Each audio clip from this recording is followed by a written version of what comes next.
कपड़े चाहे कम पहन लो, तुम 4 जैकेट मत रखो, 2 ही जैकेट में काम चला लो ना, कोई भी नहीं देखता यहाँ। 4 जोड़ी जूते मत रखो, 2 ही जोड़ी, 1 जोड़ी रख लो, वो फट जाए तब दूसरे ले लेना। अपना बैग जरूरी नहीं स्काई बैग का 1400 का ही लोगे, नॉर्मल लोकल 200-300 वाला बैग ले लो। नॉर्मल चीजें जो है ना, कपड़े और ये, इन पे वेस्ट मत करो। लेकिन फॉर्म भरने में ये कहना कि जी मेरे घर में पैसे नहीं दे, ये सरासर झूठ है। कपड़े, जूते, चप्पल, बैग सब सस्ता रखो, उन पैसों को बचा के रखो, क्योंकि फॉर्म पैसे खाएगा बेटा। फॉर्म फ्री में नहीं भरा जाता, पैसे लगते हैं।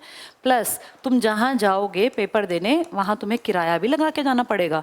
ये अपने ऊपर खर्च करने की चीज़ें हैं, इनको मत मानना कि ये वेस्ट है, ये तो करनी पड़ेंगी।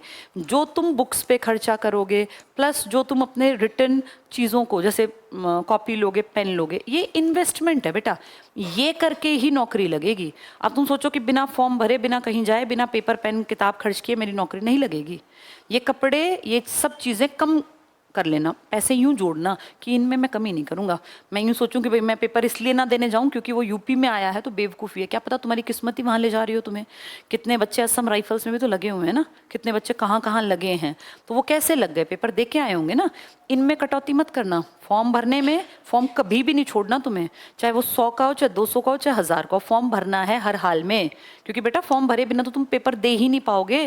दूसरा, जहाँ पेपर आए वहाँ जाना है, चाहे कितना ही किराया लगता हो। और तीसरा, कॉपी किताब पेन पेंसिल, इनमें नहीं कमी करनी। बाकी कुछ भी कम कर लेना, कुछ भी।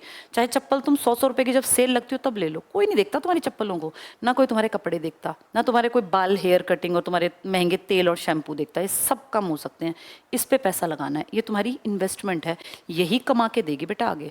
आगे जब तुम कल को 40-50 हज़ार महीने के मालिक बनोगे ना, तो वो ये सब दे सकते हैं, वो और कुछ दे ही नहीं सकता।